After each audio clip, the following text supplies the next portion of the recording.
com o pastor Joseph Prince. Como vocês estão? Estamos vivendo tempos extraordinários, amém? Você tem visto como o tempo tem passado rápido? Não é incrível? Nós temos visto o que Deus tem feito. Quando olhamos para trás, vemos a bondade do Senhor para conosco. Temos visto o que Ele tem feito, nos protegendo, nos guardando. Deus conhece o futuro. E Ele permite que o homem use o seu livre-arbítrio para escolher que caminho quer seguir. Se você não sabe o que eu estou falando, deixe-me dizer isso. Deus não vai impedir você de exercer o seu livre-arbítrio, mesmo que você se afaste dele. É sua escolha.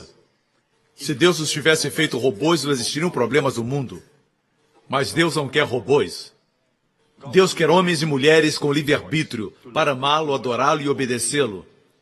Mas mesmo sendo livres, não podemos escolher o resultado. Não podemos escolher colocar o nosso dedo no fogo e dizer, decidi colocar o dedo no fogo, mas decido não me queimar.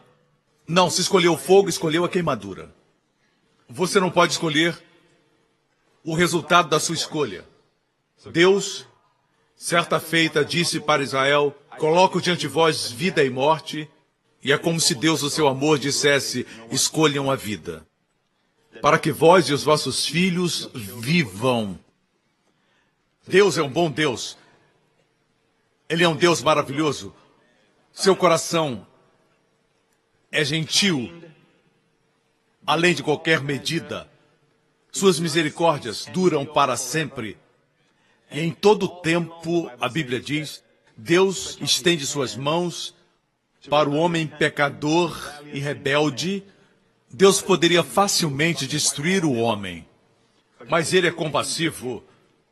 E quando Jesus veio, a Bíblia diz que no princípio era o Verbo estava com Deus e o Verbo era Deus. Todas as coisas foram feitas por ele.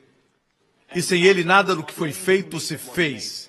Lendo João 1 diz que a palavra se fez carne e habitou entre nós. Fez tabernáculo, diz no grego. É como se, entre parênteses, o apóstolo João escrevendo isso, com quase 100 anos de idade, segundo alguns eruditos, ele olhou para quando era jovem e escreveu, e a palavra se fez carne e habitou entre nós, e entre parênteses, ele escreveu, e nós vimos sua glória. A glória como do unigênito do Pai, cheio de graça e de verdade. Digam todos, cheio de graça e de verdade. João disse, nós o vimos em carne, Deus em carne, o Verbo se fez carne e nós vimos a sua glória, cheio de graça e de verdade. Glória tem a ver com graça e verdade, verdadeira graça. Ele veio para os seus e os seus não receberam, mas a todos quantos o receberam, deu-lhes o poder de serem feitos filhos de Deus, aos que creem no seu nome. E Jesus veio para Israel, sua primeira vinda foi para Israel. Quando Israel o rejeitou, a salvação foi oferecida para o mundo inteiro. Deus já tinha o mundo inteiro em sua mente, antes de escolher Abraão e a nação de Israel que veio dos seus lombos. Deus já tinha em mente a bênção para todo mundo, mas Deus queria um exemplo, uma nação que refletisse a sua bondade, manifestasse sua glória, amém? E provocasse as nações ao redor, pelas bênçãos e favor que estariam sobre eles, para que elas também buscassem o Deus verdadeiro, fugissem dos ídolos e o servissem. Essa é a razão por que Deus levantou Israel. Deus fez um concerto com Israel e até hoje, mesmo Israel tendo rejeitado o seu Messias, Deus não se esqueceu de Israel. Daniel profetizou no Antigo Testamento, antes de Alexandre o Grande. Na visão que ele teve, ele viu Alexandre o Grande. E ele viu que o chifre do bode foi quebrado rapidamente. A conquista de Alexandre foi rápida e sua morte foi rápida. Ele morreu com 33 anos. E também Daniel teve uma visão de Deus e ele viu o fim dos tempos e o Império Romano restabelecido, os Estados Unidos da Europa. Este será o último império, de onde o anticristo surgirá e reconstruirá o templo em Israel. Agora, quando Israel foi espalhado pelo Império Romano no ano 70, Jesus profetizou o que aconteceria e ele disse, quando descia montado no jumentinho, no exato dia, se você calcular, no mesmo dia que Daniel profetizou em Daniel 9, Daniel teve uma visão, melhor, o anjo Gabriel veio a ele e lhe deu essa palavra de profecia com respeito ao seu povo. Ele disse a Daniel com respeito ao povo judeu: haverão 70 semanas de anos. Isso quer dizer, uma semana são 7 anos. Isso é hebraísmo. Quando Jacó queria casar com a linda Raquel, Labão disse, cumpra a semana dela. E ele trabalhou 7 anos. Uma semana são 7 anos profeticamente. 70 semanas são determinadas sobre o povo judeu. Você pode calcular quando Jesus veio, Israel o rejeitou, Jesus vinha montado em um jumento. A Bíblia diz, eis que o teu rei virá, pobre e montado sobre um jumento. E ele veio com misericórdia, ele veio com ternura, ele veio com amor e poder para curar o enfermo, limpar o leproso, curar o surdo, abençoar as crianças. E se eles tivessem recebido Jesus Cristo naquele dia, quando ele desceu a Jerusalém, o céu desceria à terra e não existiria mais crianças doentes, nem mais pobreza, nem morte. Se Israel houvesse entendido a hora da visitação e recebido o rei prometido, aquele que a Bíblia diz ser o grande filho de Davi, se tivessem aceitado Jesus Cristo, o reino de Deus teria vindo à terra. É por isso que João Batista não pregou o evangelho da graça, ele pregou o evangelho do reino. Mesmo quando Jesus veio, Jesus pregou o evangelho do reino. Ele dizia, o reino de Deus está aqui, arrependei-vos porque o reino de Deus está próximo. Eu estou aqui, aceitem-me. E não terão mais doenças. Será o fim da pobreza, o fim de todos os problemas e os problemas da humanidade, porque ele regeria em Jerusalém. É por isso que existem tantos problemas em Jerusalém. Israel rejeitou Jesus. Eu já preguei sobre como Jesus veio como rei e foi rejeitado. E então, falei sobre o mistério da igreja. Eles nunca entenderam a igreja. Os 12 discípulos não entenderam a igreja. A igreja era um mistério escondido. Foi o apóstolo Paulo que se converteu depois, que revelou a igreja. A igreja era um mistério. A igreja não é um prédio. Somos todos nós que somos remidos pelo sangue de Jesus Cristo, filhos de Deus. A maior organização viva, na verdade, um organismo vivo, composto pelos nascidos de novo, a maior e mais poderosa organização no universo. A mais bem-sucedida e eterna. E você faz parte dela. É cidadão dela. Vocês me escutam? Mas quando Israel rejeitou Jesus Cristo, não esqueça que não foi somente Israel. Os gentios também, os romanos estavam incluídos. Nós estávamos incluídos. Uma outra oferta foi proposta no dia de Pentecoste. Pedro se levantou e disse para o povo judeu, alguns dias depois de Jesus morrer e ressuscitar dos mortos. E Pedro pregou para o povo judeu e disse, eu sei que vocês fizeram por ignorância, mataram a ele. Mas Deus ressuscitou o príncipe da vida. Mas houve um propósito para a sua morte, ele levou nossos pecados, sofreu sob a ira de Deus por nossos pecados e os removeu por completo, de forma eficaz.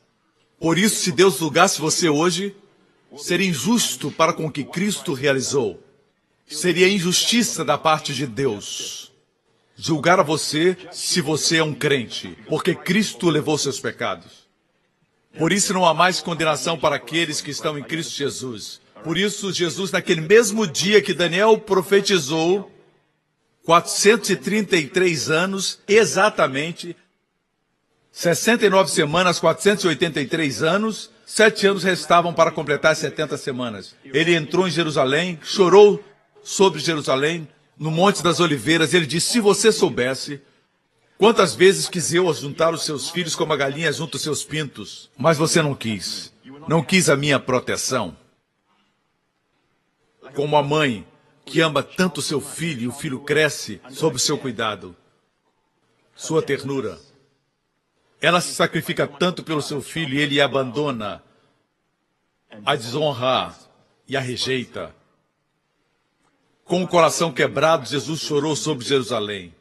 Eis que a sua casa ficará deserta. O relógio parou. O relógio profético parou. Nos 483 anos. 69 semanas. Quantos anos faltam? 7 anos mais. Restam. Serão os anos da grande tribulação do livro de Apocalipse. Passaram 483 anos, dos 490 anos, faltam 7 anos. O relógio profético parou, e Deus diz que remirá e salvará os chamados que respondem à mensagem das boas novas da graça. Agora as boas novas da graça vieram. E todos os que creem no seu Filho terão Jesus como Rei em suas vidas. Mas virá o tempo em que esse período concluirá e o último dos gentios será salvo. E quando esse momento chegar, eu não sei quando será, Deus vai dizer, chegou a hora. Jesus voltará, ele virá para Israel, lembre-se disso. Israel que o rejeitou. E Zacarias profetizou, ele mostrará as feridas e eles dirão, que feridas são essas nas suas mãos? E dirá, fui ferido na casa dos meus amigos. Que dia maravilhoso, veremos face a face. Amém? Mas eu e você vamos vê-lo antes. O arrebatamento da igreja será primeiro. Esse arrebatamento é um mistério escondido de Israel, porque Israel nunca sonhou que existiria a igreja. Os chamados.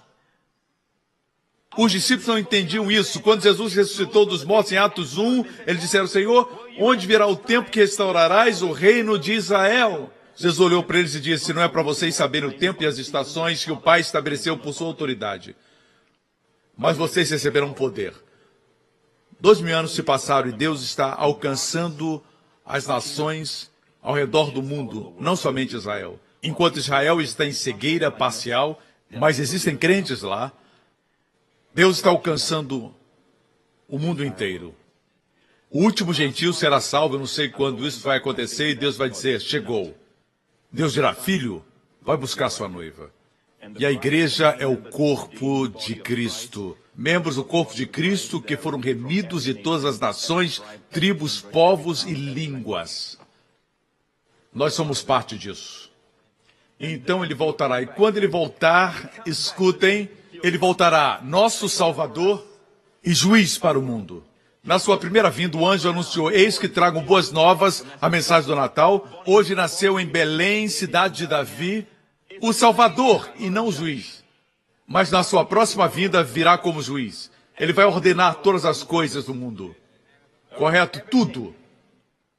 Todo o mal será eliminado no reino milenial de Jesus. Quando ele estabelecer seu reino, não haverá mal.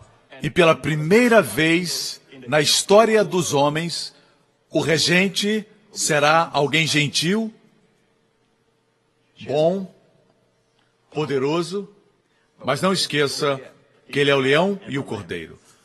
Não somente o cordeiro. Como leão, da sua boca sairá fogo, uma espada afiada que matará a besta e o anticristo. Do Império Romano restabelecido, dos Estados Unidos da Europa. O anticristo vai surgir, nós não vamos vê-lo surgir porque não estaremos aqui. Você entende?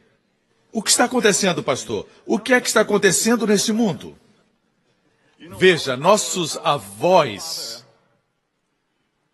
jamais sonharam que Israel voltaria a ser uma nação. Mas aconteceu durante a vida deles.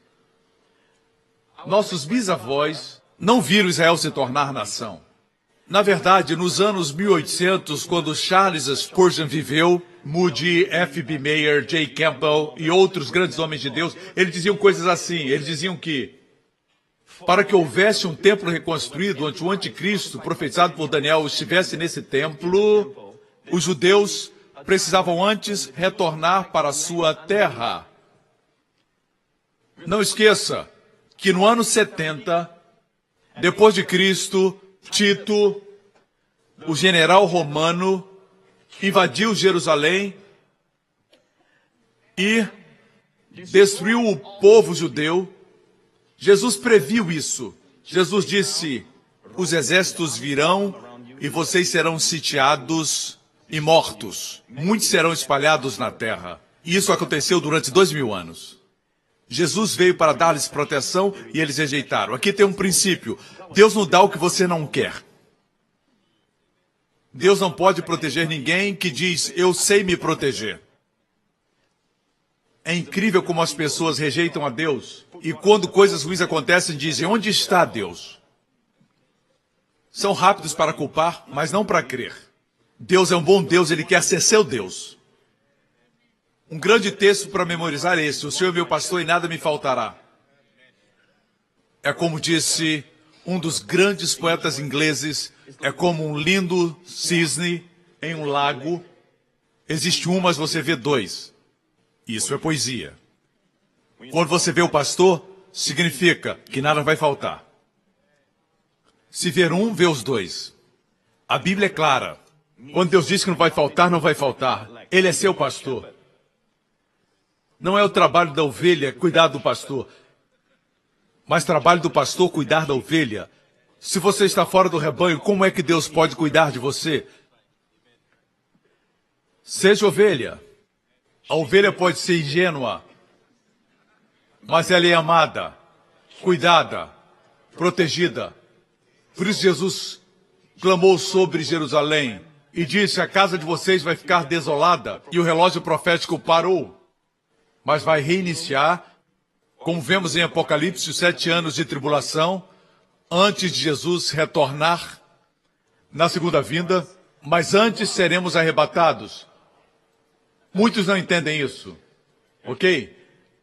Que na Bíblia, a segunda vinda de Cristo se refere a quando ele voltar corporalmente para Israel. Antes do anticristo destruir Israel. Os olhos do mundo hoje estão em Israel. O antissemitismo ressurge. E a Bíblia diz que ele mesmo virá resgatar Israel. Não será o sistema de defesa aérea. Não são as armas e nem os soldados que ajudarão Israel. Ele mesmo virá. E destruirá os exércitos inimigos com o sopro da sua boca. Então regerá a partir de Israel e de Jerusalém, a cidade onde morreu. Regerá sobre o mundo. Ele não está morto, irmãos, ele vive. A destra do Pai, ele conquistou a morte, ele se levantou dos mortos, esmagou a cabeça de Satanás. Por isso afirmo que nós pertencemos ao vencedor de todas as batalhas. Jesus previu o que aconteceria no ano 70, e quando disse isso era no ano 33. Talvez com a diferença de 2 ou 3 anos. 40 anos depois, no ano 70, General Tito era filho do imperador romano da época, Vespasiano, e o seu filho era um general. Ele comandou o exército romano que sitiou Jerusalém. Jesus profetizou que quando visse esses exércitos sitiando Jerusalém, ele disse para os seus discípulos e a todos os que criam nele, todos os judeus que criam, naquela época só os judeus criam, diz, quando isso acontecer, os exércitos cercarem Jerusalém, ainda havia oportunidade de sair. Jesus disse, saiam de Jerusalém. Não fujam para o telhado. Quando isso acontecer, fujam, vão para o deserto imediatamente. O deserto era Petra, na Jordânia. Essa área.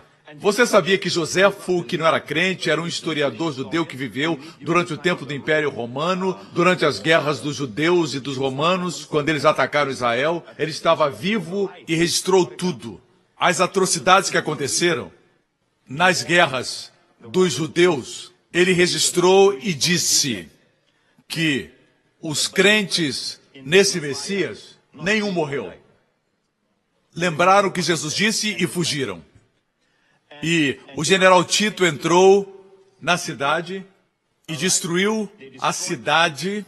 O general Tito disse algo muito interessante para o seu exército. Lembre-se que ele era filho do imperador. Disse, não destruam o lindo templo. Mas o que aconteceu é que queimaram Jerusalém. O exército incendiou Jerusalém e à medida que o ouro derreteu, o templo tinha muito ouro do lado de fora, bem como do lado de dentro. E à medida que derreteu, penetrou por entre as pedras. O ouro, em forma líquida, entrou entre as pedras e o seu exército desobedeceu Tito, o que não acontecia com o exército romano. E eles separaram as pedras, derrubaram para retirar o ouro. E assim, derrubaram o templo. Eles agiram como ladrões, mas eram soldados.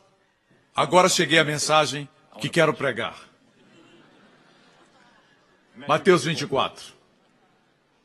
Eu vou ler os primeiros 2 versículos e vou pedir para o pastor Gabriel ler todo o texto. Certo? Essa é a minha mensagem. Se você quer saber o que está acontecendo no mundo hoje, na época de Spurgeon e de Moody, eles olhavam para Israel e viam ali um lugar infestado com malária. Chamavam Palestina. Ninguém morava lá, somente animais selvagens e alguns beduínos. Dessa forma, para Jesus voltar e resgatar Israel, Israel deveria voltar para a sua terra. Nós vimos isso acontecer. Ok? Nós somos a geração que Jesus diz, essa geração não passará até que essas coisas se cumpram. Leiamos. Quando Jesus ia saindo do templo, aproximaram-se dele os seus discípulos para lhe mostrar a estrutura do templo. Por trás do texto você pode ver o muro oriental, que é o que restou do templo. Não o templo em si, somente o muro. E olhando para o templo lindo que Herodes havia construído, Jesus lhes disse, não vedes tudo isto? Em verdade vos digo. No original diz, em verdade, que amém, amém. Em verdade vos digo, não ficará aqui pedra sobre pedra que não seja derrubada. O Filho de Deus disse, nem uma pedra do templo, não do muro, mas do templo, ficará sem ser derribada. É isso que o Filho de Deus disse. O filho do imperador, General Tito, disse, não derrubem o templo, não o destruam. Ele deveria ter dito, destruam o templo. Mas o Filho de Deus disse, vocês veem esse lindo templo, não restará uma pedra. Por quê? Porque Deus vai se retirar. Ele não vai proteger mais. Eles rejeitaram o Filho. O Filho de Deus diz, vai ser derrubado. O Filho do imperador diz, não destruam. O que aconteceu? Bem, foi destruído. Eu já estive lá, todas as vezes que eu vou lá, eu preguei da última vez nas escadas, que já estão lá há 2000 anos. Um dos astronautas que foi à Lua disse que é melhor estar lá do que na Lua. Porque Jesus pisou ali. Eu tive o privilégio de pregar para centenas e centenas de pessoas lá, e foi uma incrível experiência. Bem, e nos degraus do sul, no sudoeste, tiramos essa foto, onde vemos nossos irmãos entre as pedras caídas, lá de cima, na montanha do templo. Vamos examinar de perto. Veja o tamanho das pedras. É isso que Jesus disse que aconteceria. Voltemos ao texto. Não vedes tudo isso? Em verdade vos digo que não ficará aqui pedra sobre pedra que não seja derrubada. Se referindo ao templo. Próximo versículo. E estando assentado no Monte das Oliveiras, chegaram-se a ele os seus discípulos, dizendo, dize-nos, quando serão essas coisas? Primeira pergunta, quando o templo será destruído? Segunda pergunta, que sinal haverá da tua vinda e do fim do mundo? Terceira pergunta, 3 perguntas. Quando o templo será destruído? Qual o sinal da sua vinda? E quando é o fim do mundo? Jesus respondendo disse, acautelai-vos que ninguém vos engane. Ele começa a responder 3 perguntas. Eu quero que você saiba que 4 discípulos fizeram essas perguntas. Marcos cobre algumas coisas que Mateus não cobre. Marcos 13 registra que Pedro, Tiago, André e João fizeram essas perguntas. Ok?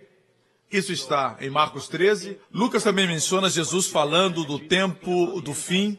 Isso está registrado em Lucas 21. O interessante aqui, cada evangelho tem o seu propósito.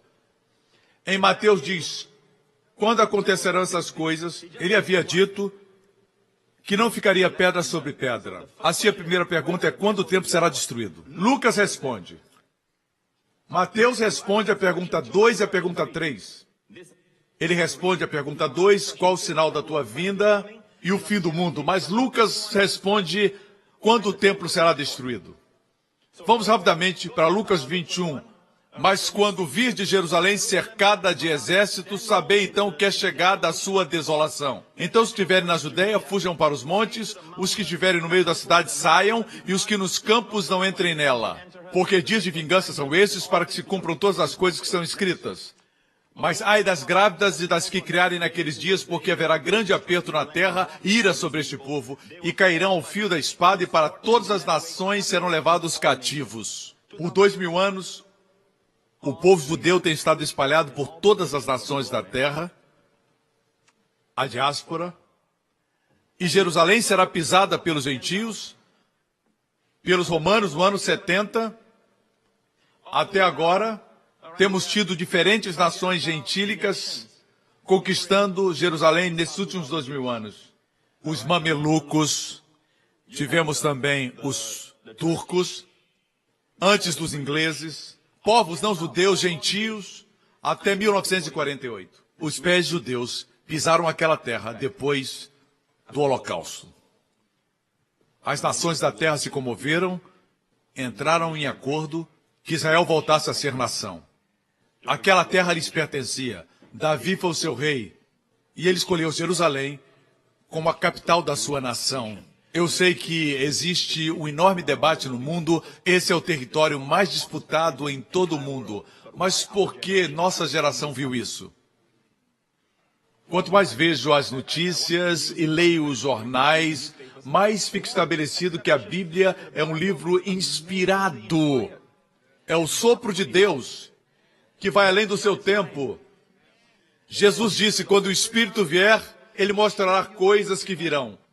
Eu creio que não se referia somente ao Apocalipse, se referia a todas as profecias que aconteceriam. 2000 anos atrás, ele disse que o Espírito nos revelaria essas coisas. E João viu o que aconteceria. No fim dos tempos, os homens seriam identificados por números. Qual o seu CPF? Não faz diferença qual sua aparência. Qual o seu CPF? O número da sua identidade. Qual o número? Precisamos do número. Tudo é número. Agora, e Jerusalém será pisada pelos gentios até que os tempos dos gentios se completem. De certa forma, Jerusalém agora está nas mãos dos judeus, mas não completamente. O monte do templo ainda não está nas mãos dos judeus. Assim, não está plenamente. O que quer dizer que o tempo dos gentios ainda não está completo. E por quê? Porque Deus é misericordioso. Deixe-me dizer isso, quando Jesus voltar, certo? Ele voltará como Salvador para o seu povo, mas juiz para o mundo. Talvez você diga, pastor, Jesus é gentil, ele é o Cordeiro. Amigo, deixe-me dizer isso. Certo é certo, errado é errado. O errado tem que ser julgado. Se o errado recebeu muitas oportunidades, muito espaço, muito tempo, e ainda assim se recusa a mudar, antes que o errado destrua outros e propague mais erro, ele precisa ser destruído. Está aí uma coisa que o mundo não entende. Muitas vezes, temos que pará-lo. Temos que matar o câncer antes que ele se espalhe. Você entende? Existem guerras morais para parar outras guerras. Nós vemos isso na história. Graças a Deus pela América e pelas nações aliadas à América. Ok. Até que o tempo dos gentios se complete. E vivemos nesses dias, certo? Moody não podia dizer isso porque Israel não estava ainda na sua terra. Mas nós vimos isso acontecer. Foi na nossa geração. O mundo ignora isso, mas você, filho de Deus, não pode ignorar isso. Amém? Voltemos para a pergunta de Mateus 24. Não esqueça que Lucas responde quando o templo será destruído. Está falando a respeito do ano 70. Quando aconteceu? Mas em Mateus ele responde as duas outras perguntas. Qual será o sinal da sua vinda e do fim do mundo? Estão prontos? Vou descansar minha voz e o pastor Gabriel, com a sua linda voz, vai ler o resto. Eu farei comentários à medida que lemos. Não vamos ler tudo porque é muito longo para um culto, mas vamos ler bastante e comentar na medida que lermos. Amém? Comece, irmão. E Jesus respondendo, disse-lhes, acautelai-vos que ninguém vos engane. Pare. Versículo 3 diz que estavam sentados no Monte das Oliveiras. Tudo isso foi compartilhado no Monte das Oliveiras.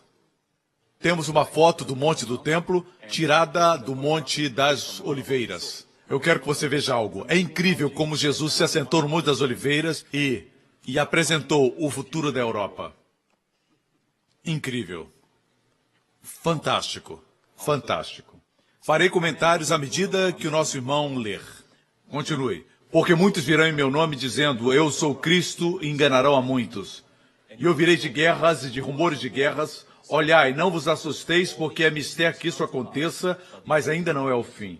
E porquanto se levantará nação contra nação e reino contra reino, se levantará nação contra nação, reino contra reino. O reino é maior, são países, guerras mundiais, mas Jesus disse que nossa geração viu, não a nossa, mas a geração dos nossos avós viram 2 guerras mundiais em um século. Nação se levantará contra nação. A palavra grega é etnos, de onde vem étnico. Diferentes grupos, diferentes raças vão brigar. Aumentará esse tipo de guerra. O mundo não está ficando melhor. Ele virá consertar o mundo. Existem pregadores que dizem que a pregação do evangelho vai envolver todo mundo e melhorar as coisas. São os mesmos que fazem pouco caso da segunda vinda e do arrebatamento. São zombadores, não os escutem, leiam a Bíblia.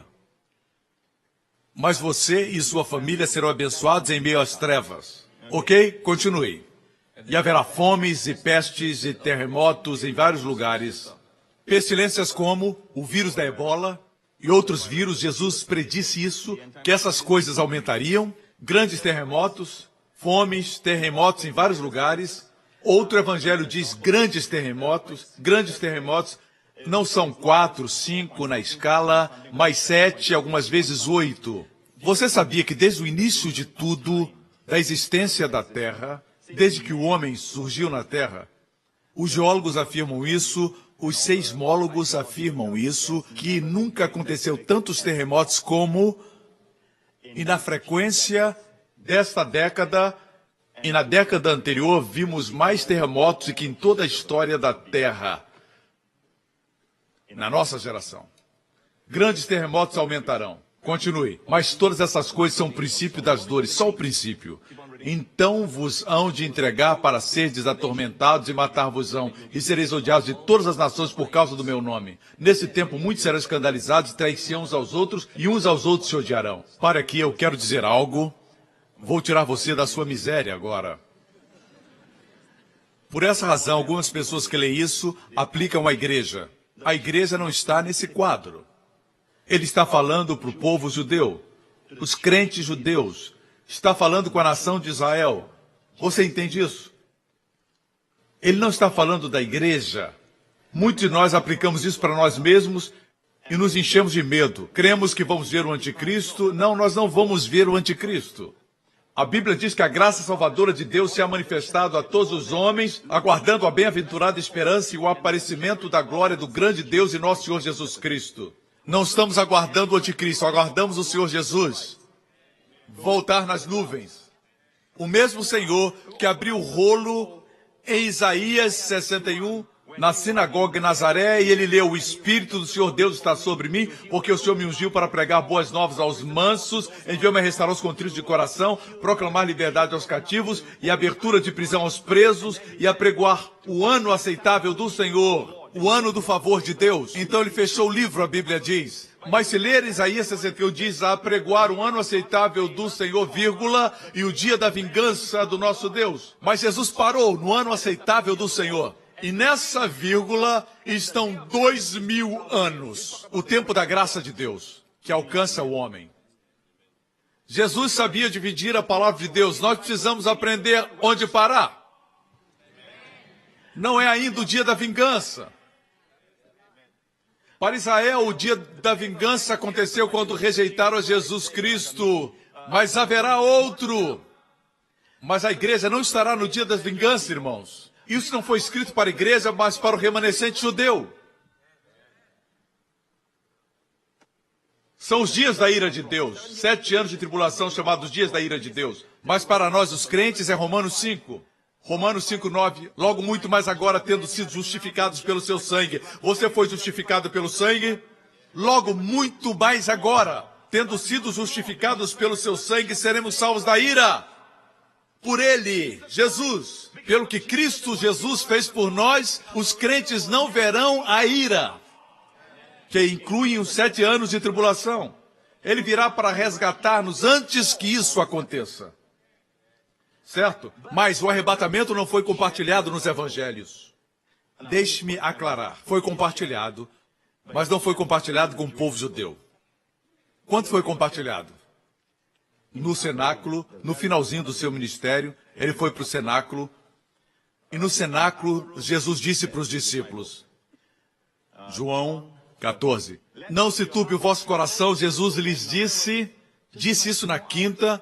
Horas depois, eles o abandonariam, ele seria preso, crucificado e no terceiro dia ressuscitaria. Ele sabia o que ia acontecer e disse isso para eles. Incrível isso. Aquele que seria preso fala para aqueles que fugiriam. Não se turbe o vosso coração, credes em Deus, crede também em mim. Na casa de meu pai há muitas moradas. Não é uma cabana. É uma mansão.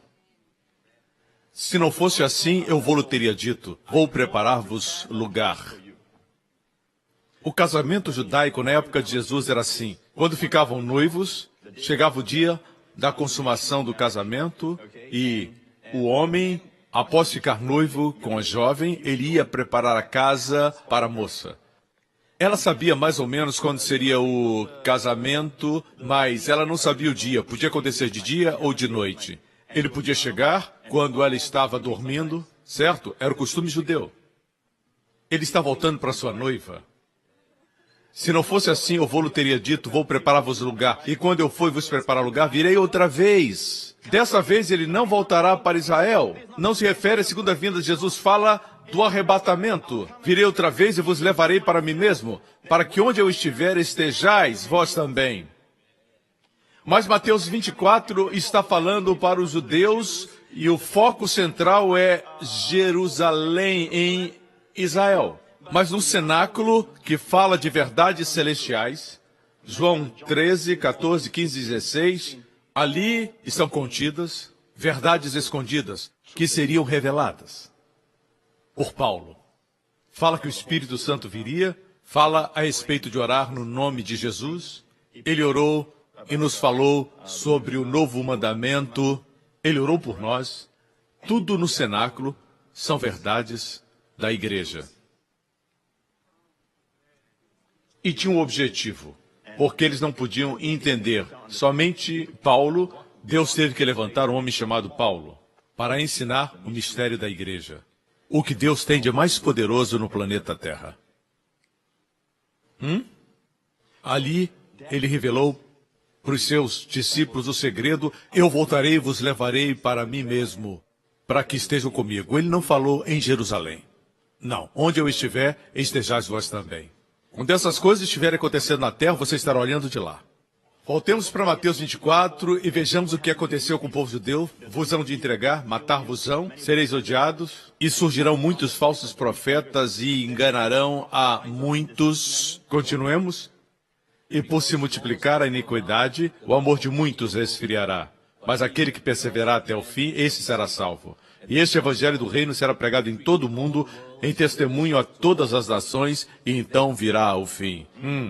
Aqui está um dos mais mal interpretados versículos, eu penso. Muitos usam esses versículos para amedrontar outros cristãos, usam esse versículo dizendo, aquele que permanecer até o fim será salvo. Você perseverou? Eu acho que sim. Isso não é suficiente. Não é desse jeito. A palavra salvo é uma palavra muito rica. Pode significar salvo do inferno, salvo do perigo temporal, ou pode significar curado. É a mesma palavra, sozó. Quando Jesus curou aquela mulher, ele disse, a sua fé sozou você, curou você. Significa ajuda e libertação. Aquele que perseverar até o fim, verá a libertação. Ele se referia aos crentes judeus durante aquele tempo, o tempo do fim. Os crentes judeus que existem hoje não esperarão até o fim, serão arrebatados conosco. Após sermos arrebatados, as pessoas vão continuar ouvindo pregações na televisão, em DVDs. Os vídeos serão deixados, mas não o pregador. Aleluia! Os vídeos ficarão e as pessoas escutarão. E as pessoas vão dizer, tinininini. Eles foram abduzidos pelos alienígenas. É isso que o diabo está preparando o mundo para pensar. Que os ETs vieram e levaram o povo. Não sabemos onde eles estão. Talvez eles sejam liberados daqui a um mês, ou talvez daqui a um ano, nós não sabemos. Quando voltarem, terão novos conhecimentos. Pare com isso. Essas aparições dos céus são sinais que Jesus mencionou e são demoníacos. Se você vê um OVNI no céu, isso é demoníaco. O diabo quer que você creia nos OVNIs. Os homens de preto não existem. E também não existem cães que falam. O que está falando aqui? Está falando do fim dos tempos. E este evangelho do reino será pregado em todo o mundo, em testemunha a todas as nações, e então virá o fim. Mas, pastor, o evangelho tem que ser pregado para o mundo inteiro. Deixe-me parar aqui e dizer para você algo.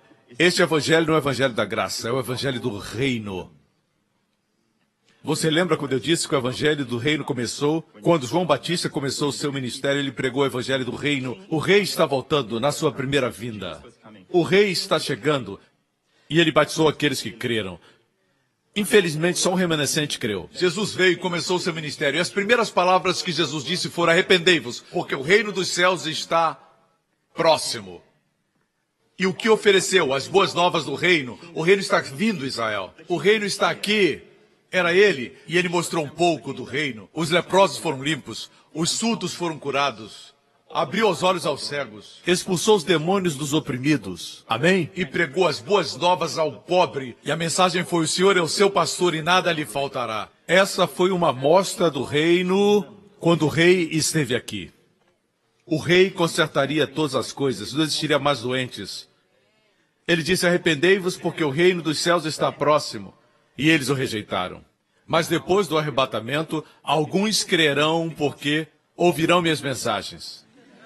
Não somente eu, mas existirá muito material que será deixado. Os judeus crerão, porque verão que os judeus crentes foram arrebatados. E dirão: o que eles disseram era verdade. E eles crerão. Mas depois do arrebatamento, para ser crente, será muito difícil. Existirá muito sofrimento.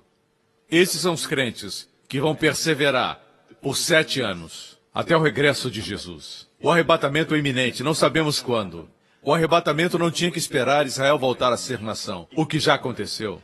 O arrebatamento não depende que nenhum evento se cumpra. Pode acontecer a qualquer momento. Pode acontecer depois, pode acontecer agora, hoje à noite. A Bíblia diz: aquele que tem essa esperança purifica-se a si mesmo. A esperança purifica. Alguns dizem, profecia é um assunto muito confuso, é muito escuro. Não é escuro porque Pedro disse: temos firme a palavra dos profetas, a qual bem fazeis em estar atentos, como a uma luz que alumia em lugar escuro. A profecia não é algo escuro, mas é como uma lâmpada. O diabo não quer que você estude profecia, porque ele sabe disso. Veja, grande parte da Bíblia é profecia.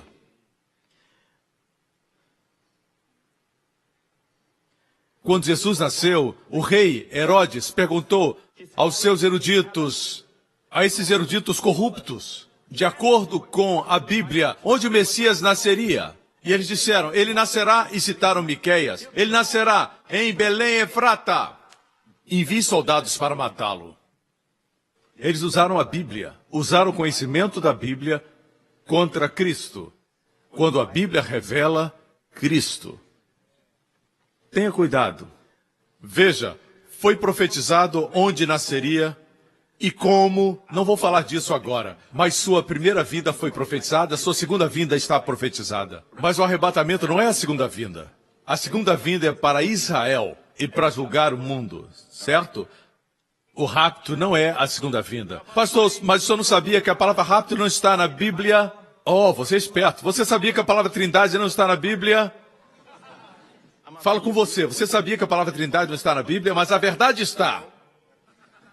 O Deus triuno, Elohim, Pai, Filho e Espírito Santo. Essa verdade está presente. Chamamos Trindade, 3 pessoas, um Deus. Certo? Não tente ser esperto. Na verdade, podemos chamar arrebatamento, porque é assim que a Bíblia chama em Tessalonicenses. Seremos arrebatados. É como se estivéssemos no meio das trevas e Jesus vem e nos arrebata. Antes que o pior aconteça, harpazo, é palavra grega. É como se fosse uma captura. Eu amo. Não gosta da palavra rápido? Harpazo. Entendeu, parceiro? Ok. E este evangelho do reino será pregado. Será pregado por nós? Não, estaremos nos céus. Será pregado por 144 mil evangelistas judeus. E o que pregarão? Pregarão o evangelho do reino. Preparem-se, o rei está voltando. A mesma mensagem. Por enquanto estamos pregando o evangelho da graça. Que somos salvos pelo sangue de Jesus. Nós somos salvos. Amém? E somos cidadãos dos céus, não de Jerusalém. Esse é o evangelho da graça que já dura 2000 anos.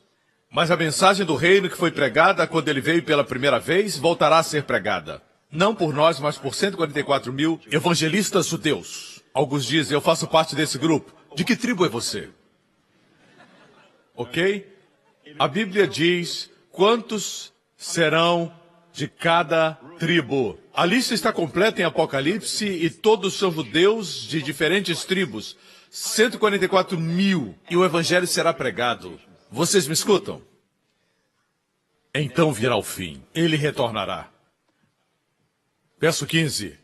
Quando, pois, virdes que a abominação da desolação de que falou o profeta Daniel está no lugar santo, quem lê entenda. Então os que estiverem na Judéia fujam para os montes. Fala com os que estão na Judéia e não na Califórnia. Continuando, e quem estiver sobre o telhado não desça a tirar alguma coisa de sua casa. E quem estiver no campo não volte atrás a buscar as suas vestes. Mas ai das grávidas e das que amamentam naqueles dias. E orai para que a vossa fuga não aconteça no inverno nem no sábado. Sábado. Com quem está falando? Com os judeus que ainda celebram o Shabat hoje. As sinagogas ainda celebram o Shabat. Nós celebramos o dia do Senhor porque ele ressuscitou dos mortos. O sábado significa que Deus trabalhou 6 dias e descansou no 7º. No nosso caso, entramos no primeiro dia da semana, que é o domingo. Então, descansamos na obra concluída e começamos a trabalhar. É o oposto. Um dia eu vou ensinar a diferença entre o sábado e o dia do Senhor. É muito interessante esse ensinamento, mas vamos continuar. Não falava com a igreja, falava com o povo judeu. Continuemos. Verso 21, porque haverá então grande aflição, como nunca houve desde o princípio do mundo até agora, nem tampouco há de haver. E se aqueles dias não fossem abreviados, nenhuma carne se salvaria, mas por causa dos escolhidos serão abreviados aqueles dias. Os eleitos não são só a igreja é parte dos eleitos, mas aqui se refere ao povo judeu, o povo do concerto. Próximo.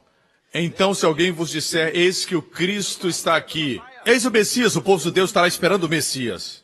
Ou ali, não lhe deis crédito, porque surgirão falsos cristos e falsos profetas e farão grandes sinais e prodígios, se possível for, enganariam até os escolhidos. Eis que eu vou-lo tenho predito. Porquanto se vos disserem, eis que ele está no deserto, não saiais, eis que está no interior da casa, não acrediteis. Por causa do tempo, vamos ler outro trecho. Tempo passa rápido. Não é por causa da sua leitura, irmão. Você leu muito bem. Vamos para o versículo 29. 29. E logo depois da aflição daqueles dias, o sol escurecerá e a lua não dará sua luz e as estrelas cairão do céu e as potências dos céus serão abaladas. Se olharmos o original, as potências do céu serão abaladas. A palavra céus aí é Uranos, a palavra grega para urânio. Haverá uma fissão do urânio no fim dos tempos. Então aparecerá no céu o sinal do Filho do Homem. Ele impedirá o mundo de se autodestruir. Temos armas nucleares, mas Jesus está no comando. Não pode acontecer nada fora do seu tempo. Isso ajuda você? Apesar de que não vamos estar aqui. Nunca esqueça isso, ok? Se você insiste que nós estaremos aqui durante a tribulação, o problema é seu, ok? O problema é seu. O problema é que as pessoas não estudam a Bíblia. Se estudar a Bíblia, vai ver claramente. Então aparecerá o sinal do Filho do Homem, e todas as tribos da terra se lamentarão. Quando nós o vermos, nós nos alegraremos. Voltarei e vos tomarei para mim mesmo, para que onde eu estiver estejais vós também. Não se turbe o vosso coração. Mas para eles haverá lamento, porque o rejeitaram. Blasfemaram seu nome. Lamentarão, porque ele estará voltando como juiz. Amigo, deixe-me dizer isso. Se o juiz não julgar nas cortes, certo? Ele não estará sendo gentil, sendo misericordioso, mas estará descumprindo sua função como juiz de uma nação. Ok? Lembre sempre disso. Nos dias de hoje, certas pessoas não querem dizer coisas com respeito a assuntos de moralidade. Mas o certo é o certo e o errado é o errado. Diga isso para os seus filhos. Não somos justificados por fazer o bem e evitar o mal, mas pelo sangue de Jesus. Justificados e criados em Cristo para as boas obras. Obras são resultado. Vindo sobre as nuvens do céu com um poder e grande glória. Verso 31, enviará os anjos e ajuntarão seus escolhidos desde os quatro ventos. Porque os judeus estão espalhados. Apesar de Israel ser nação, nem todos voltaram. Virão dos quatro cantos da terra. Os anjos os ajuntarão. Eles serão trazidos para Jerusalém. Aprendei, pois, esta parábola da figueira. A figueira não se refere à igreja. A figueira sempre se refere a Israel. Jesus disse, quando já os seus ramos se tornam tenros e brotam folhas, sabei que está próximo o verão. Certo? Isso significa que quando Israel voltar como uma nação e brotar folhas. Jovem, nasceu em 1948. Apesar de ser antiga, voltou como nova. Quando a figueira brotar. Próximo versículo. Igualmente, quando virdes todas essas coisas, sabei que ele está próximo às portas. Essa geração que visse Israel se tornar uma nação, não passaria sem ver tudo isso acontecer. Isso me diz que o arrebatamento está próximo. Está chegando, irmãos. Está muito próximo. O céu e a terra passarão, mas as minhas palavras não hão de passar. Vamos parar aqui. Nossa análise de Mateus 24, que fala a respeito dos judeus. Agora vamos falar da igreja. Irmãos, isso está em todas as epístolas. Em outras palavras, os discípulos não entendiam o mistério da igreja. Mesmo após a ressurreição de Jesus, em Atos 1, disseram, Senhor, nesse tempo restaurarás o reino de Israel? A mente deles estava no reino e não na igreja. Mas Jesus sabia que demoraria 2000 anos. Talvez você diga, estou ouvindo sobre a promessa da sua vinda todos esses anos, desde criança, mas ainda não aconteceu. Esses crentes pregam isso. Cuidado. Entendeu? 2 Pedro 3:3, sabendo primeiro isto, que nos últimos dias virão escarnecedores andando segundo as suas próprias concupiscências e dizendo, onde está a promessa da sua vinda? Porque desde os dias que os pais dormiram, todas as coisas permanecem como desde o princípio da criação. Cuidado, Deus chama de escarnecedores, que viriam nos últimos dias. E muitos são cristãos. Eles zombam do arrebatamento. Eles dizem que devemos negociar. Quando ele diz negociar até que eu venha, não é que devemos comprar propriedades e propriedades e propriedades. Quando existem tantas crianças famintas no mundo, se refere ao evangelho. Você compra propriedade com um propósito. Não estamos aqui para enriquecer. Pastores, lembrem disso. Estamos aqui para servir e enriquecer a igreja. Mas às vezes Deus nos coloca na televisão para espalharmos com mais intensidade o evangelho que Ele nos deu, que é o evangelho da graça. Mas nunca esqueça que fazemos isso para que o mundo inteiro escute o evangelho. A TV é a invenção de Deus. Não foi criada para a impureza e para o pecado. Amém? Dizem, desde que os nossos pais morreram, isso foi registrado para nós. Pedro, pelo Espírito Santo, viu o futuro quando os escarnecedores viriam. Pastor, mas por que essa demora? Por que 2000 anos? Leiamos o versículo 8. Amados, ele agora está falando com os crentes. Não ignoreis uma coisa, que um dia para o Senhor é como 1000 anos e 1000 anos como um dia. A Terra existe há 6.000 anos.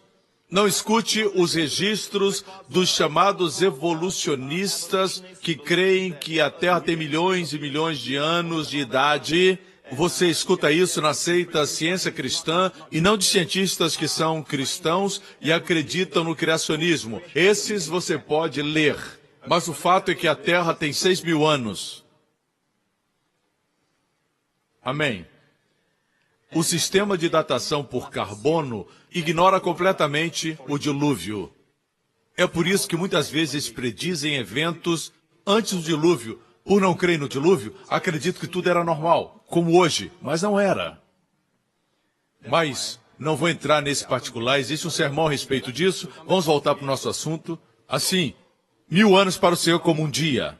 No que se refere a Deus, 2 dias se passaram desde que Jesus morreu na cruz e ressuscitou dos mortos, e retornou para o céu para ser nosso sumo sacerdote, nos mantendo puros. Vocês me escutam? Para Deus passaram 2 dias. Quando você pede algo a Deus, Deus diz, espera um minuto. Vai ter que esperar muito. Eu só estou brincando com vocês, ok? Assim, Oséias profetizou, depois de 2 dias, nos dará vida. Ao 3º dia, viveremos diante dele. Após 2.000 anos, nós somos a geração que viu o ano 2000 chegar. Uau! Isso é tremendo. Amém? Por que o Senhor está demorando? Veja isso. Que isso toque seu coração. O Senhor não retarda a sua promessa, irmão, ainda que alguns a tenham por tardia, mas é longânimo para conosco, não querendo que alguns se percam, sendo que todos venham a arrepender-se. O juízo está chegando. Quando Noé disse, o dilúvio vem, riram dele. O dilúvio vem, zombaram dele. Até que era tarde. Não creia no filme. Os que zombaram não entraram na arca. A Bíblia diz que o Senhor fechou a porta. Quando Deus fechou, nem Noé podia abri-la. Chegará o momento quando Deus dirá, chegou. Farei um novo céu e uma nova terra, onde habita a justiça, onde a criança brincará com a serpente, onde o lobo e o cordeiro deitarão juntos. Não haverá nada que fira ou destrua. Toda a terra caiu. Por isso criará nova terra. O que estamos aguardando? Estamos aguardando a morte? Não.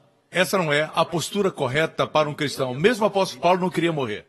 O arrebatamento viria bem depois, mas ele já estava esperando a redenção do seu corpo. Ninguém sabia quando isso aconteceria. Dos cristãos que viveram, nós estamos na melhor posição. Vimos Israel voltar como nação. 1000 anos para Deus é como um dia. Deus fez tudo em 6 dias. Descansou no 7º dia. Jesus governará na terra por 1000 anos. Amém? Depois subiremos para o céu finalmente, mas antes estaremos com ele aqui no milênio. E quanto tempo vai durar? 1000 anos. Assim estamos agora no ano 6000 e entraremos no milênio. Deus fez a terra em 6 dias, descansou no 7º. 6.000 anos, mais 1000. Você me acompanha?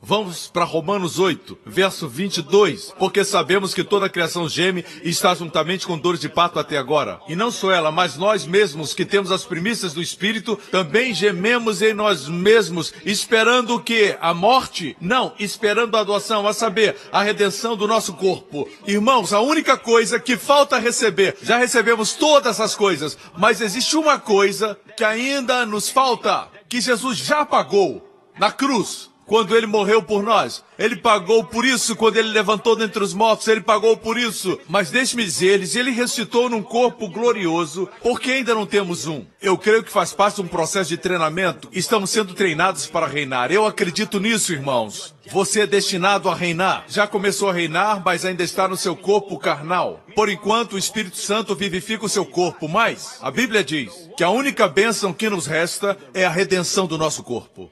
No arrebatamento, a primeira coisa que você vai receber, bem, é um novo corpo. Corpo bonito, rapazes, vamos tirar a camisa e vamos comparar os nossos gloriosos músculos. Assim, estamos esperando pela morte? Não. Mesmo os apóstolos esperavam o retorno de Jesus, a redenção do nosso corpo. 1 Tessalonicenses 4. Usamos esse texto em funerais, mas não é texto para funerais. É uma passagem gloriosa. Não quero, porém, irmãos, que sejais ignorantes. Paulo está falando aqui. Não quero, porém, irmãos, que sejais ignorantes. Mas a igreja é ignorante a esse respeito. Ele diz acerca dos que já dormem, ou seja, os que morreram, crentes que morreram. O Espírito Santo usa a expressão os que dormem, porque a morte não é mais morte para nós. É como entrar por uma porta e estar em outro lugar. Mas deixa o corpo antigo atrás, o corpo que estava cansado, cheio de tédio, que dorme quando o pastor está pregando, sujeito a doença, dor de cabeça, que só vive esgotado e cansado o tempo todo. Deixa tudo para trás e recebe novo corpo. Não aguardamos a morte, aguardamos a redenção, o retorno de Cristo, quando receberemos o nosso novo corpo. Paulo explica isso nas epístolas. E aqui ele diz: não quero, porém, irmãos, que sejais ignorantes acerca dos que já dormem, para que não vos entristeçais como os demais que não têm esperança, os demais que não têm Cristo. Porque se cremos que Jesus morreu e ressuscitou, assim também os que em Jesus dormem, Deus os tornará a trazer com ele. Verso 15. Dizemos-vos, pois, isso pela palavra do Senhor. Não é palavra de Paulo, mas é do Senhor, que nós, os que ficarmos vivos, para a vinda do Senhor, não precederemos os que dormem. Porque o mesmo Senhor descerá do céu com alarido e com voz de arcanjo e com a trombeta de Deus, e os que morreram em Cristo ressuscitarão primeiro. Verso 17, depois nós, os que ficarmos vivos, seremos arrebatados, essa é a palavra raparzô, arrebatados juntamente com ele nas nuvens, a encontrar o Senhor nos ares, estaremos com ele para sempre. Irmãos, não é somente ir para o céu, e o céu é maravilhoso, não é andar nas ruas de ouro, isso também é maravilhoso, não é ausência de doenças, isso é muito bom, não é não ter mais hospitais lá, isso é maravilhoso, mas é estar sempre com o Senhor. O céu não é céu sem Jesus. A forma como a Bíblia nos diz é muito lindo. Leamos a partir do versículo 16. Porque o mesmo Senhor descerá do céu. Eu amo isso. Veja, não seria um erro gramatical dizer o Senhor descerá do céu. Estaria correto. Mas diz, o mesmo Senhor descerá dos céus. Eu gosto desse Ele mesmo na Bíblia. Ele mesmo levou nossas enfermidades e nossas doenças. Os discípulos conversavam no caminho de Emaús. Lucas 24:15. O mesmo Jesus se aproximou deles. Não estaria errado dizer Jesus se aproximou. Mas não é íntimo. Não é íntimo. O escritor inspirado escreveu, o mesmo Jesus se aproximou. E quando explicou as Escrituras, diz, e explicava-lhes o que dele. Paulo diz, o Filho de Deus me amou e se entregou a si mesmo. Efésios 5, verso 2, e andai em amor como também Cristo vos amou e se entregou a si mesmo por nós. E entregou-se a si mesmo por nós em oferta e sacrifício. O importante é estar com Ele. Ninguém nos ama como Ele nos ama. Ninguém conhece tudo sobre nós e ainda assim nos ama. Ninguém faz isso. Certo? Voltemos para 1 Tessalonicenses 4, vamos concluir. Nós estamos no versículo de número 17. Depois nós, os que ficarmos vivos, seremos arrebatados juntamente com eles nas nuvens, certo? Nós vamos nos encontrar com os nossos queridos assim, viúvas, órfãos que creem em Jesus. Voltaremos a nos encontrar outra vez. E agora para sempre. Veremos os que foram antes. Eu verei o meu avô. Ele aceitou Jesus no final da vida e foi estar com o Senhor. Eu acredito que ele está agora olhando e dizendo, vai, Joseph, continua, Joseph. E agora no céu ele é jovem. Ele recuperou todo o seu cabelo.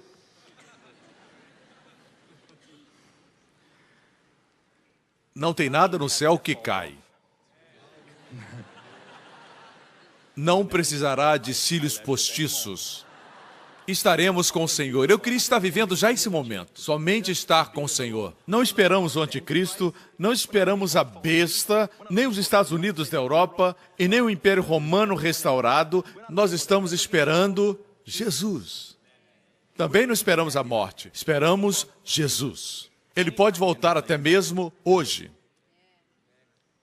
O arrebatamento é iminente. Uma vez que aconteça, você pode contar. Quando voltará para Israel? Serão exatamente 7 anos.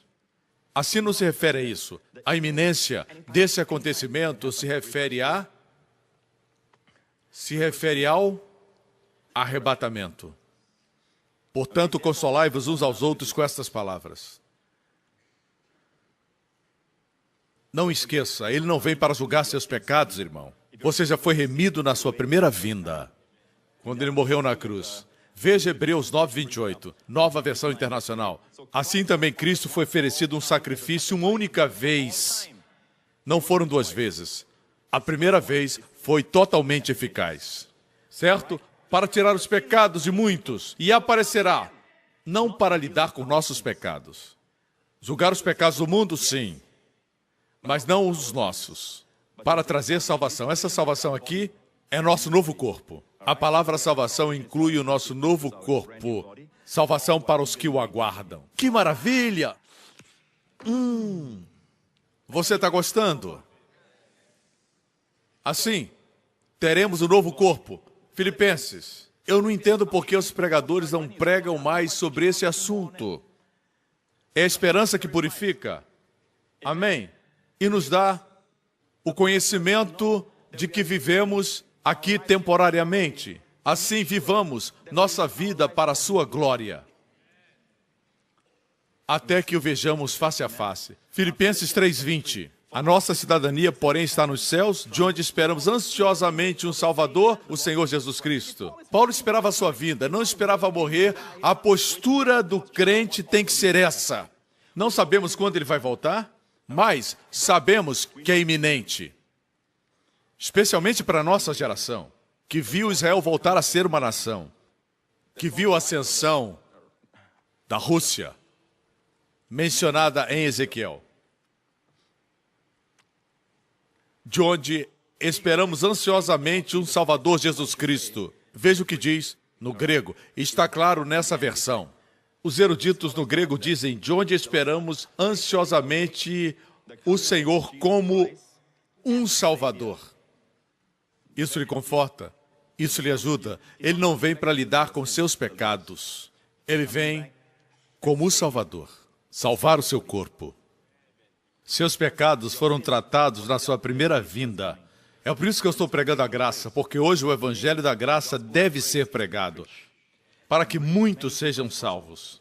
Eu não consigo entender por que alguns cristãos dizem que nós vamos passar pela tribulação e tem os que creem no arrebatamento parcial, dizem que aqueles que têm uma vida pecaminosa vão ficar. Mas isso é difícil de definir. Você que julga as pessoas também tem uma vida pecaminosa. Os que creem no arrebatamento parcial dizem que somente os puros é que vão ser arrebatados. Se for desse jeito, o sacrifício de Cristo não é eficaz. Mas é. Nossos pecados já foram tratados. Muitos acham isso difícil de crer, ok? Mas a Bíblia diz, no livro de Hebreus, que Ele expiou os nossos pecados uma vez por todas. Assim, voltemos a Filipenses 3, leiamos em outra versão, esperamos o Salvador. Ele virá como Salvador para o crente, que transformará, Jesus transformará o nosso corpo abatido para ser conforme o seu corpo glorioso. E para você de Singapura, quando ressuscitou com seu novo corpo, ele pediu peixe e comeu. Vai poder comer. Vocês ficaram alegres? Vocês vão comer nas bodas do Cordeiro, certo? A nossa refeição vai ter muitas iguarias. Nós veremos os heróis da Bíblia como Davi e conversaremos com cada um deles. Não somente os seus parentes, todos estarão lá. Transformará o nosso corpo, não em qualquer outro corpo, mas conforme o seu corpo glorioso. Veja, seu corpo é físico. Ele disse, toquem. Não sou um fantasma. Um fantasma não tem Carne e ossos. Um espírito não tem carne e ossos como eu tenho. E mesmo assim, ele podia aparecer e desaparecer. Transcendia as leis da física. Isso explica porque no arrebatamento vamos ser transformados antes de batermos no teto. Entendeu? Você não vai ter que gritar, Jesus, espera por favor, Jesus! E correr para o elevador. Que elevador lento! Tá cheio, espera o próximo. Não vai ser assim. Como Jesus também transcenderemos as leis da física. O seu corpo era assim, ele podia passar pelas paredes. Com as portas fechadas, os discípulos estavam no cenáculo, estava fechado. E o Senhor apareceu. Nosso corpo será assim, não sou eu que estou dizendo, a Bíblia diz isso. Transformará conforme o seu corpo glorioso. Quando estivermos no nosso novo corpo, não desagradaremos mais a Deus. Jamais. Seus dias de pecado estarão terminados. As coisas que o envergonhavam, os pecados que às vezes cometia, não cometerá mais nesse novo corpo. Último texto e concluiremos. 1 Coríntios 15. Verso 51, eis que vos digo um mistério. Quem sabe um dia vamos estudar todos os mistérios que existem na Bíblia. A igreja é um mistério. Mistério significa que os crentes do Antigo Testamento não podiam compreender.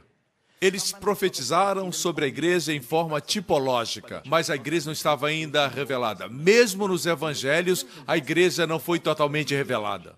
Existem vislumbres. Jesus disse, edificarei a minha igreja, os meus escolhidos, e as portas do inferno não prevalecerão contra ela. Ali estava a igreja, mas Jesus não compartilhou plenamente. Não era tempo. Mas Deus levantou Paulo para escrever 3/4 do Novo Testamento. E Paulo escreveu, eis que vos digo um mistério. Nem todos dormiremos. Quer dizer, nem todos morreremos. Deveria dizer glória a Deus, não é? Você está esperando por isso ou não? Nem todos dormiremos, nem todos morreremos. Mas todos seremos transformados. No momento, no abrir e fechar de olhos, ante a última trombeta, porque a trombeta soará, e os mortos ressuscitarão incorruptíveis, e nós seremos transformados. Porque convém que isso que é corruptível se revista da incorruptibilidade, e isso que é mortal se revista da imortalidade. Quando Jesus voltar, você será revestido da imortalidade. Isso quer dizer, você não poderá mais morrer. Versículo 54. E quando isso que é corruptível se revestir da incorruptibilidade, isso que é mortal se revestir da imortalidade, então cumprir-se-á a palavra que está escrita por Isaías. No livro de Isaías diz, tragada foi a morte na vitória. Onde está, ó morte, o seu aguilhão? Onde está, ó inferno, a tua vitória? O aguilhão da morte. Deus não queria que a morte viesse sobre os homens. O aguilhão da morte é o pecado. O pecado trouxe morte. E qual a força do pecado? A força do pecado é a lei. Voltemos ao 52. No momento, no abrir e fechar de olhos. Acontecerá com rapidez. A segunda vinda é diferente. Ele virá e toda a terra o verá. Virá corporalmente. A propósito, tem um grupo chamado preteristas. Eles dizem que não existe segunda vinda, não existe isso, tudo aconteceu no ano 70. Mas, amigo, como eles explicam o fato de Jesus não ter vindo no ano 70? Eles dizem que ele veio, mas veio espiritualmente. Isso é perigoso. Eles afirmam que Jesus não veio em carne.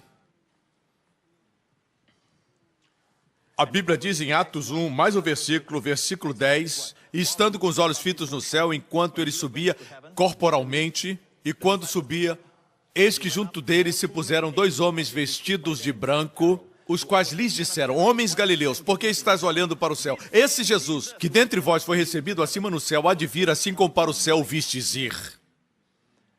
Como foi assunto aos céus? Espiritualmente? Não, corporalmente.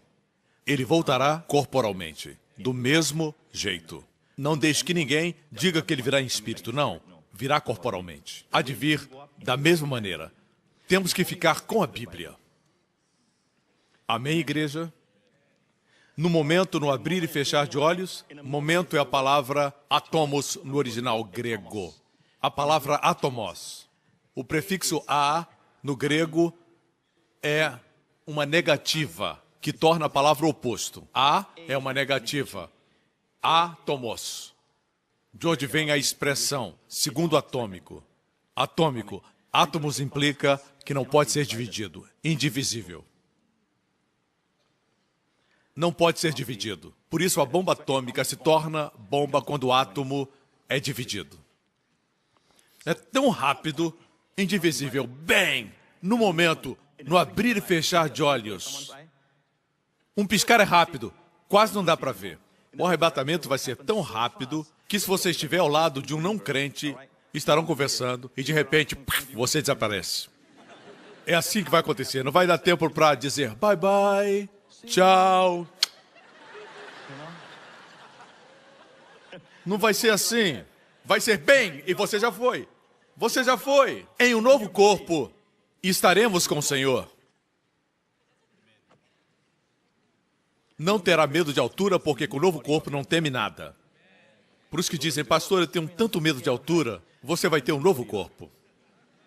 Porque a trombeta soará e os mortos ressuscitarão incorruptíveis. O mundo não vai ver. Vão perceber um grande desaparecimento. E é por isso que o diabo está tentando apresentar, através do cinema, um grande desaparecimento, para poder explicar. Contudo, muitos serão salvos depois de subirmos. Mas para eles será terrível, no governo do anticristo. Amém? Igreja, ele está voltando, porque ele ama você. Quando virem tudo isso acontecer, irmãos, antes de acontecer o pior, Jesus Cristo retornará. Essa é a nossa esperança. Todas as cabeças baixas e olhos fechados. Vou abençoar vocês depois do apelo. No final do culto. Daqui a pouco. A proteção é algo importante. Se você está aqui, meu amigo, e você nunca colocou sua confiança em Jesus Cristo como Senhor e Salvador, a Bíblia diz que Deus amou o mundo e deu seu Filho unigênito. Foi esse amor que enviou Jesus para morrer na cruz. Foi o amor que o manteve lá. Ele amou você. E ficou lá até que o último vestígio de juízo, que era seu, fosse executado na cruz. Ele suportou toda a ira de Deus na cruz por você. E foi Deus que o enviou para esse propósito. Deus amou você, meu amigo. Ele ama você muito. Ele quer você na sua família. Não seja uma ovelha desgarrada. Quando você vê uma ovelha, você não imagina uma ovelha selvagem, você imagina cabras selvagens. Ovelhas vivem no rebanho. Não fique distante onde estão os lobos, onde não existe proteção. Uma ovelha não sabe se proteger. Deus sabe os pesos que leva, os cuidados dessa vida, suas responsabilidades diárias. Mas, amigo, se submeta ao bom pastor. Quando o Senhor é seu pastor, nada lhe falta. Isso diz a Bíblia, palavra inspirada por Deus. Confie em Cristo. Em todo esse lugar onde você estiver assistindo, diga, pastor, ore por mim. Eu quero que Jesus Cristo seja meu Salvador e Senhor. Se esse é você, onde você estiver agora, diga isso do coração. Faça essa oração. Pai Celestial, eu creio que Jesus Cristo morreu na cruz por meus pecados. Eu creio que no terceiro dia, Ele ressuscitou dentre os mortos, com um novo corpo. Eu agradeço, porque os meus pecados foram perdoados, uma vez por todas. E Jesus voltará e transformará meu corpo num corpo glorioso. Eu espero por isso. Enche-me com o teu Santo Espírito. Unja-me para viver uma vida que glorifique o seu nome entre os descrentes. Em nome de Jesus, eu peço. Amém. Você está salvo. Agora você é um filho de Deus. Os seus pecados foram todos perdoados. Você é justificado de tudo. Amigo, Deus ama você. Amém? Continue vindo à igreja, traga seus amigos, diga para o mundo o que você escutou. Amém? Compartilhe. Os acontecimentos do mundo vão confirmar sua palavra. O mundo todo está no mesmo barco, mas antes do pior acontecer, nós vamos ser arrebatados. Fiquem de pé. Obrigado por terem vindo. Amém, amém, amém. Glória a Deus, glória a Deus. Aqueles que não entendem a graça não entenderam o sermão hoje. Por isso eles misturam tudo. Eles creem que os crentes serão punidos. Por isso é vital entender a graça. Dividir corretamente a palavra. Levante sua mão nesse lugar e onde você estiver assistindo. Essa foi a postura de Jesus. A última vez que os discípulos de Jesus o viram em carne, no seu novo corpo, em Lucas diz que quando ele foi elevado, suas mãos se estenderam. Que cena linda! Da mesma forma ele virá. Ele subiu os abençoando e ele voltará abençoando sua igreja, sua noiva, da mesma maneira. E eu creio que uma das coisas que ele dirá é isso. As palavras que Deus ordenou que o sumo sacerdote pronunciasse sobre o povo, para que Deus os abençoasse. O Senhor abençoe cada um de vocês. Que vocês sempre tenham saúde, sejam fortes e usem essa força para a sua glória. E não se firmem no próprio braço. Que o Senhor acrescente sua riqueza, mas não para usar de forma egoísta, mas para abençoar com uma grande bênção. Que o Senhor faça com que os seus inimigos venham contra você por um caminho e fujam de você confusos por 7 caminhos. Que o Senhor abençoe os seus filhos. Que eles não somente passem nas provas, mas tenham a sabedoria de Deus, para que desenvolvam uma intimidade pessoal com Deus. Que experimentem seu amor na tenridade. Que eles sejam salvos, como você é salvo. O Senhor abençoe a sua semente, os seus filhos. O Senhor proteja você através dessa semana de todo o mal, dos vírus, de todas as infecções e enfermidades, de acidentes e perigos, de pessoas mais, de todos os poderes das trevas, de todo o poder demoníaco e do maligno. O Senhor guarde você de todo o mal. O Senhor conceda favor, coroe você com sucesso. Que tudo que você tocar prospere, como ele fez com José.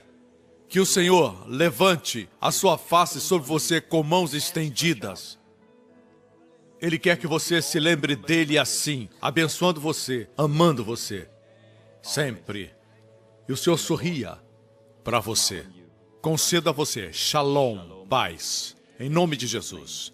Amém.